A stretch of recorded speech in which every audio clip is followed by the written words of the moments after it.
ஹரஹர சங்கர ஜெய ஜெயசங்கர. மகாபெரிவா தான் ஸ்தூல சரீரத்தோடு இந்த பூவுலகில் இருந்தப்போ தன்னை நாடி வந்தவா எத்தனையோ பேரோட பாவங்களை பொசுக்கி நல்ல வழி காட்டியிருக்கார். அவள் சொல்லாமையே தன் ஞான திருஷ்டினால் அவளோட குறைகளெல்லாம் உணர்ந்து அதையெல்லாம் போக்கிறதுக்கு உரிய வழிகளை சொல்லியிருக்கார். காஞ்சியில் அவரை சந்தித்து தங்களோட வாழ்க்கையை தலைகீழாக மாற்றிண்டவா, பாவம் தொலைச்சவா, ஜென்ம சாபல்யம் அடைஞ்சவா எத்தனையோ ஆயிரக்கணக்கான பேர் இருக்கா. தினம் நூற்றுக்கணக்கான அதிசயங்கள் காஞ்சியில் நடந்த வண்ணம் இருந்தது.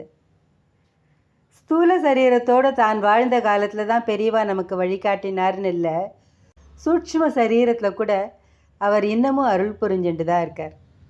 ஒரு நடுத்தர வயது தம்பதிகள் மகாபெரிவாளை தரிசனம் பண்ணுறதுக்காக வந்திருந்தா. அவளோட முகத்தில் நிறைய ஏக்கம் இருந்தது. பெரியவா, கல்யாணமாய் 10 வருஷமாச்சு, சந்ததி இல்லை பெரியவா. பெரியவா கிட்ட தன்னோட குறைய விண்ணப்பம் பண்ணிட்டு அமைதியாக நின்றுருந்தா. மேலே சொல்லுங்கிற மாதிரி பெரியவா அமைதியாக பார்த்தார்.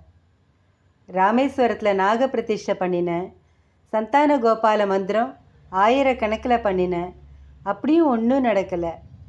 பெரியவாளை தான் நம்பி வந்திருக்கோம். உன் பாட்டி எப்படி செத்து போனான்னு தெரியுமோ?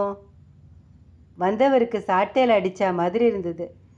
இத்தனை பேர் முன்னாடி அதை எப்படி சொல்கிறது? சங்கடத்தில் தவிச்சார். உன் தாத்தா ரொம்ப முன்கோபி, சதா சர்வ காலமும் பாட்டியை திட்டுவார், அடிப்பார். அவர் அட்டகாசம் பொறுக்கலை. ஒரு நாள் உன் பாட்டி கொல்லை கிணத்துல விழுந்து தற்கொலை பண்ணிவிட்டா. உன் குடும்பத்துக்கு ஸ்திரீ சாபம் இருக்குது. நல்ல ஜோசியர் ஒருத்தரை பார்த்து பரிகாரம் பண்ணு, அப்புறம் புத்திர பிராப்தி உண்டாகும் அப்படின்னார். அந்த தம்பதிகளுக்கு சந்தோஷம், மனசு நெகிழ்ந்து போனா. பாட்டி கிணத்துல விழுந்து இறந்தது அந்த பையனுக்கு தெரியும். அவன் மனைவி கிட்ட கூட அவன் சொன்னதில்லை. அந்த ரகசியம் பெரியவாளுக்கு எப்படி தெரிஞ்சுது? அவர் தான் முக்காலமும் உணர்ந்த ஞானியாச்சே. அவருக்கு தெரியாமல் ஏதாவது இருக்க முடியுமா? அவர் பாதார விந்தங்களை வணங்கி வழிபடுவோம். ஹரஹர சங்கர ஜெய ஜெய சங்கர. காஞ்சி சங்கர காமகோட்டி சங்கர.